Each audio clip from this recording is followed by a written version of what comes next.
रविवारी world poha day साजरा केला जाणार आहे आणि या खास दिवसानिमित्त नागपुरात पोह्यांचा एक अनोखा विक्रम घडणार आहे। नागपूरच्या प्रसिद्ध विष्णुजी की रसोई इथं तब्बल 3000 किलो तर्री पोहे बनवण्याची भव्य तयारी सुरू असून पोहाप्रेमींसाठी हा एक खास सोहळा ठरणार आहे। या कार्यक्रमासाठी साथ देत आहे युसेन न्यूज। नागपूरची ओळख असलेले तर्री पोहे आता जागतिक पातळीवर झळकण्याच्या दिशेने वाटचाल करतायत। याच पार्श्वभूमीवर विष्णुजी की रसोई इथं रविवारी सकाळपासून तब्बल 3000 किलो तर्री पोहे तयार केले जातील। या उपक्रमासाठी विशेष साहित्य, मोठ्या प्रमाणात स्वयंपाकाची व्यवस्था आणि हजारो पोहे प्रेमींसाठी नियोजन करण्यात आले। नागपूरच्या खाद्य संस्कृतीचा गौरव करण्यासोबतच तर्री पोह्यांची लोकप्रियता देशभर पोहोचवण्याचा उद्देश असल्याचं आयोजकांनी सांगितलं। तर वर्ल्ड पोहा डे निमित्तानं आयोजित या विशेष कार्यक्रमात मोठ्या संख्येने नागरिक सहभागी होणार आहेत।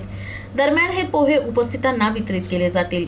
वर्ल्ड पोहा दिवस आहे, म्हणजे विश्व पोहा दिवस।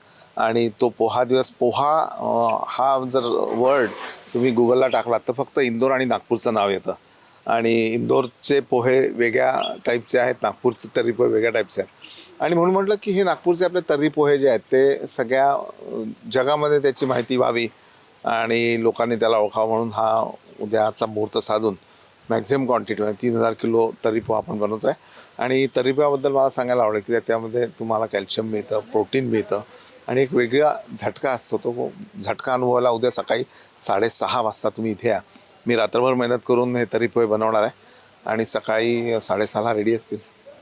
एक मेसेज काय सांगाल? मेसेज हाच आहे की तुम्ही या, एकटे येऊ नका, मित्रांना घरच्यांना घेऊन या आणि पोह्याचा मनमुराद आनंद लुटा। पण समजा तुमच्याकडे जर कोणी सिनियर सिटीजन असतील त्यांचा सुद्धा विचार करा। येताना डब्बा घेऊन या, छोटासा, मोठा नाही छोटासा, आणि त्या पोहे घरी घेऊन जा।